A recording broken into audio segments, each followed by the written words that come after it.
السلام علیکم رحمۃ اللہ وبرکاتہ۔ یہ آیت شفا ہے۔ قرآن مجید کی مندرجہ ذیل آیات کو آیت شفا کہا جاتا ہے۔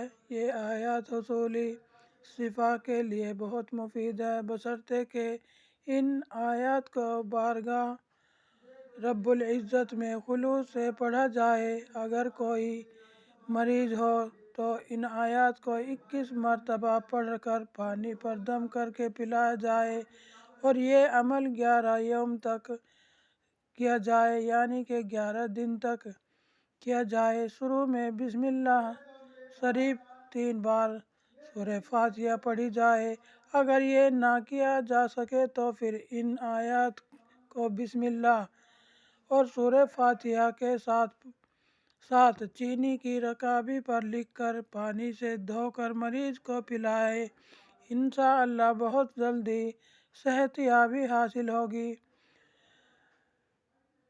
دعا یہ ہے: وَيَشْفِ صُدُورَ قَوْمٍ مُّؤْمِنِينَ وَيُذْهِبَ غَيْظَ قُلُوبِهِمْ يَا أَيُّهَا النَّاسُ قَدْ جَاءَتْكُم مَّوْعِظَةٌ مِّن رَّبِّكُمْ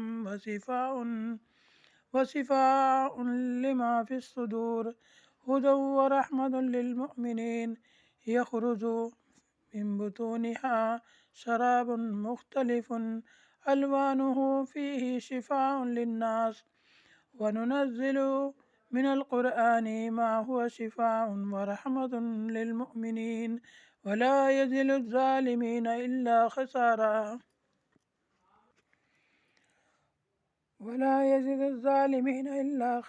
الَّذِي خَلَقَنِي فَهُوَ يَهْدِينِ وَالَّذِي هُوَ يُطْعِمُنِي وَيَسْقِينِ وَإِذَا مَرِضْتُ فَهُوَ يَشْفِينِ قُلْ هُوَ لِلَّذِينَ آمَنُوا هُدًى وَشِفَاءٌ۔ کیسی بھی بیماری ہو، اللہ کے حکم سے بہت جلدی شفا ملے گی۔ اسے ہمیں کیسی بھی بیماری ہو اس میں بہت کثرت سے پڑھنی بہت ضروری ہے۔ آمین۔